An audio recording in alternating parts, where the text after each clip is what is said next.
Hi, my name is Rachel Yakubowicz, and I decided to do my literacy leader presentation on Timothy Rosinski. Some background on Rosinski. He is a professor of literacy education at Kent State University and director of the reading clinic there. Prior to coming to Kent State, Rosinski taught literacy education at the University of Georgia. He also taught for several years as an elementary and middle school classroom and Title I teacher in Nebraska. Tim is also a veteran of the U.S. Armed Forces. He has also written over 200 articles and has authored, co-authored, or edited over 50 books or curriculum programs on reading education. He's published numerous best-selling books with teacher-created materials and Shell Education, and has also authored books for Scholastic, such as Reading Research Quarterly, The Reading Teacher, Reading Psychology, and the Journal of Educational Research. His scholarly interests include reading fluency and word study, reading in the elementary and middle grades, and readers who struggle. His research on reading has been cited by the National Reading Panel and has been published in journals.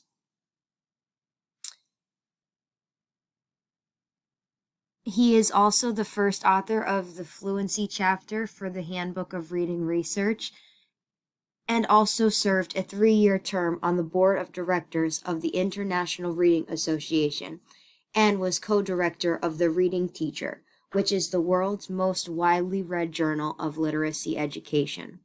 He has also served as co-editor of the Journal of Literacy Research and past president of the College Reading Association. He has also won the A.B. Hare and Laureate Awards from the College Reading Association for his scholarly contributions to literacy education. And also in 2010, Rosinski was elected into the International Reading Hall of Fame. Some of his major studies, I pulled these directly from his website. Some of his professional development areas of expertise include working with struggling readers, developing foundational reading skills in young readers, effective teaching of phonics and word identification and study, teaching fluency, including oral reading fluency, and according to Kent State University, his research is centered on oral fluency, and he is now one of the nation's leading experts on this specific foundational reading skill.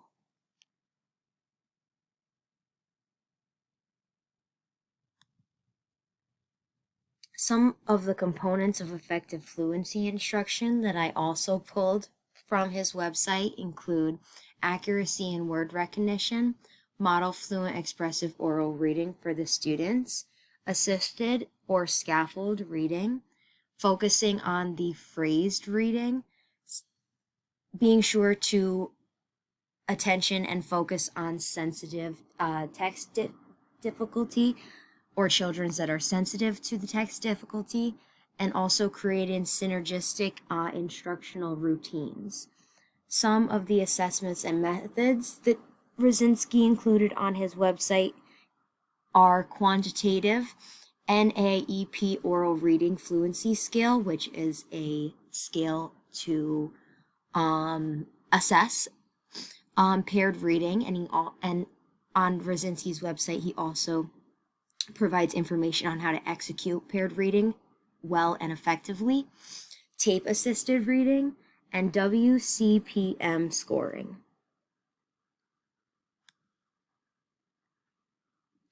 Classroom application. According to our class textbook, Rosinski suggests that teachers develop oral reading proficiency by modeling fluent, expressive reading so students can hear how it sounds, providing scaffolding for students by using partners or whole group assisted reading, practicing fluency using phrases since fluent readers read in phrases, not word to word, and repeatedly practicing reading text to get better.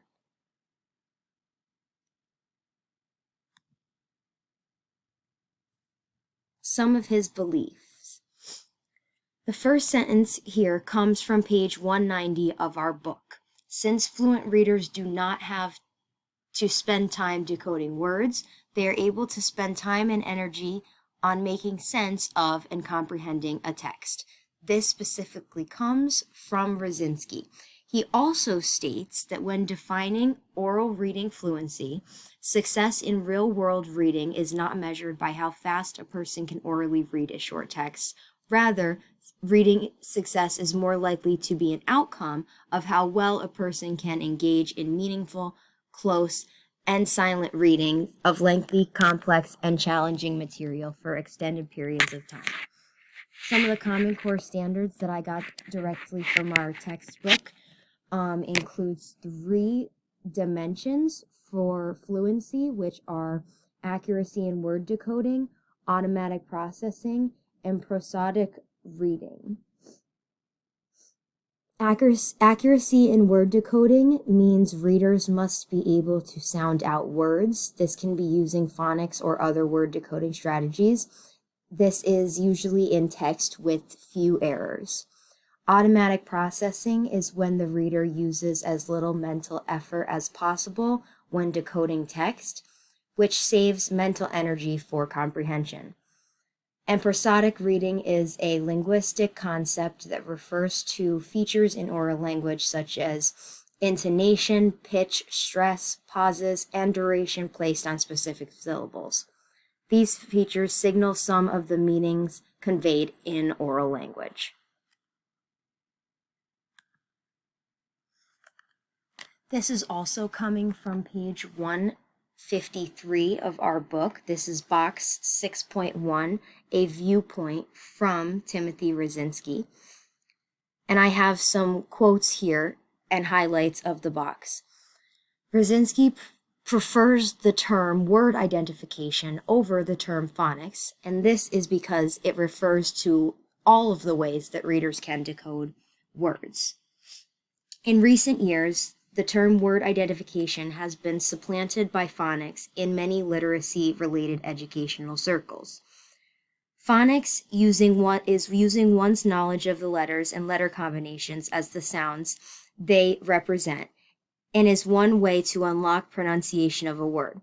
However, there are other strategies that readers use to decode words. The meaningful context that surrounds words, knowledge of meaningful prefixes and suffixes, and the reader's knowledge of the English root words that are derived from other passages, particularly Latin and Greek. Word identifications embraces all of these strategies. Good readers have access to and use multiple decoding strategies, not simply phonics. And that is Timothy Rosinski's opinion as to why he prefers the term word identification over the term phonics. The goal of any word identification or phonics program is to get students to the point where they no longer have to use phonics. And word identification must be taught daily, directly, and in engaging ways for the students. A person cannot read if he or she is unable to decode the words in print. However, this does not mean that Rosinski endorses the use of daily packet or worksheets that have been the usual traditional tool for teaching word identification. Although he believes it's not terribly effective, he believes it sends the message to students that words are the study of words is a dry subject that is filled with learning activities, which can be boring. He is a constructivist at heart and feels that the students best learn the words when they are guided by their teacher in learning how words work, and how words are made, and the various elements of the words and their sounds and representations and meanings. Word ladders are another form of guided word construction that he has found that students love, which students can learn words. And on page 154 of our textbook, you can see an example of word ladder. Word identification is only one part of the total reading curriculum, according to Rosinski. In addition to word study, students need daily instruction in reading fluency, comprehension, study strategies, and so on. Effective reading instruction involves all aspects of the reading process. Therefore, that is why Rosinski devotes his studies to representing and supporting the student and learning how to accurately and effectively teach them how to read